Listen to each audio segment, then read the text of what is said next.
Chief. Hi everyone. This is our workshop, How to Land a Killer Pitch.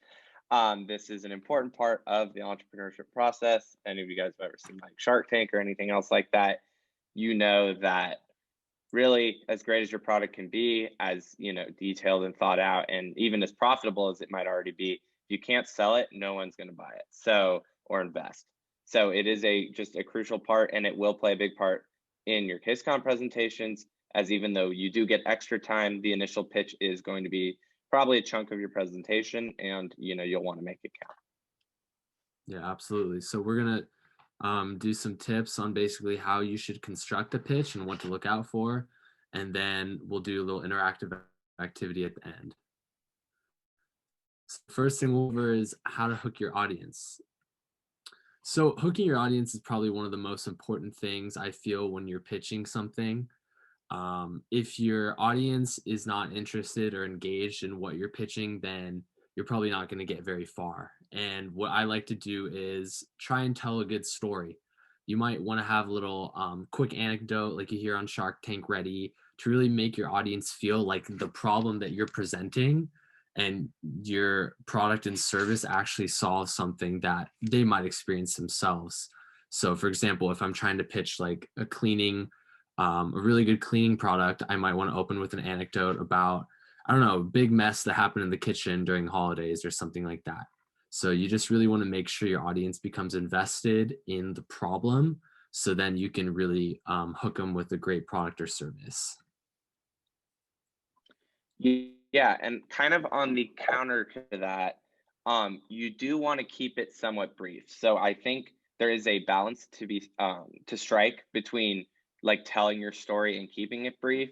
I think when we did that entrepreneurship like activity, like that pitch activity as part of general meeting, like at the start of the quarter, I definitely kind of rambled in my pitch a little bit, and basically it will make your audience lose interest. And so while you're telling that story, although sometimes an engaging story might be kind of lengthy, if your investors or listeners can't identify why they need that product kind of through that story or initial anecdote, like within a couple minutes, then it's not going to be successful. If you really hit it on the nose like 8 minutes in, but before that it was boring, it's going to kind of be too late. You need to hook them instantly.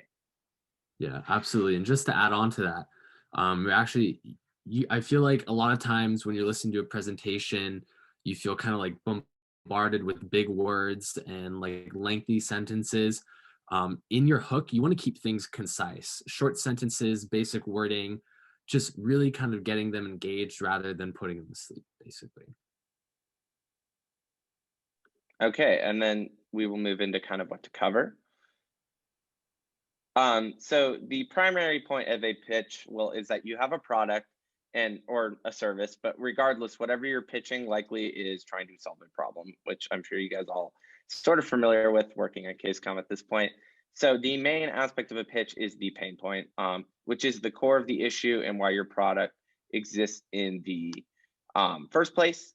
And as we kind of discussed with the story, while kind of being super analytical and maybe just throwing a bunch of numbers is useful in moderation, you really want to appeal to the emotions of the audience and make sure they actually feel this pain point, not just be able to say, yeah, that was supposed to be the pain point. You want to make them upset about it. You want to make them invested in your solution, not just from like kind of a rational standpoint, but also from an emotional. Yeah. Absolutely. And again, kind of on the contrary, although you want your audience to feel the problem and so you can really emphasize the solution, it's really important to include examples and statistics, possibly that might jump out at the audience and really make them feel like, wow, even if this problem isn't affecting them as much as they thought, it really seems to be posing a problem to a lot of people. So you want to emphasize how your solution um, obviously directly leads to the pain point and solves that problem.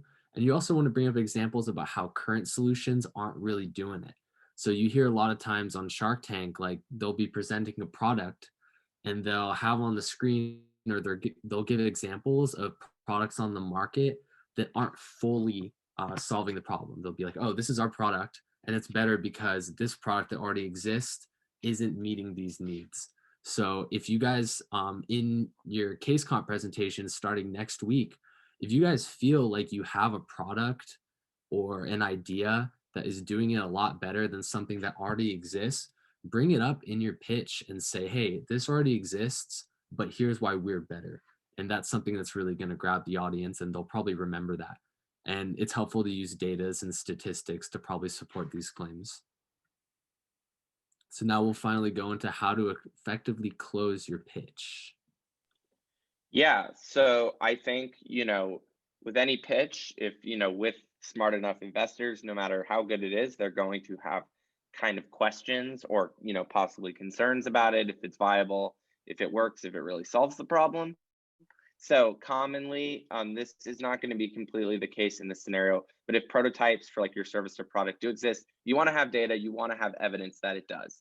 And that kind of ties back to Chethan's last point, and that's kind of how you feed into the end of the pitch if you do have like a working prototype or it's been deployed in a few areas or something. You want to show that at least there's signs that this is the solution everyone's looking for, and kind of along with that, that it will make money since that is part of one of the goals.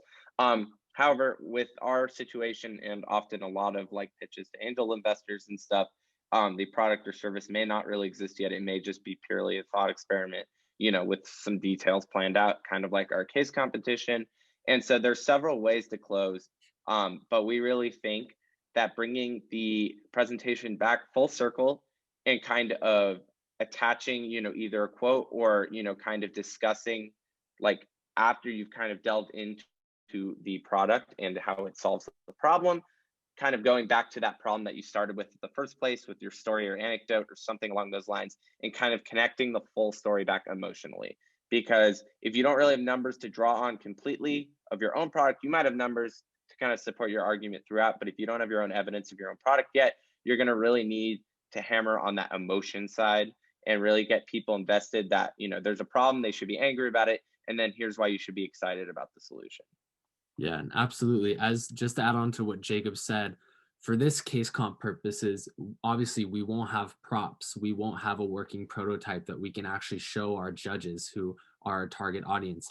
But what you can do is use testimonies, anecdotes, data, stats.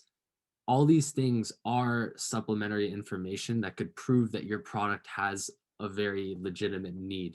And those are things you're going to want to emphasize as soon as next week.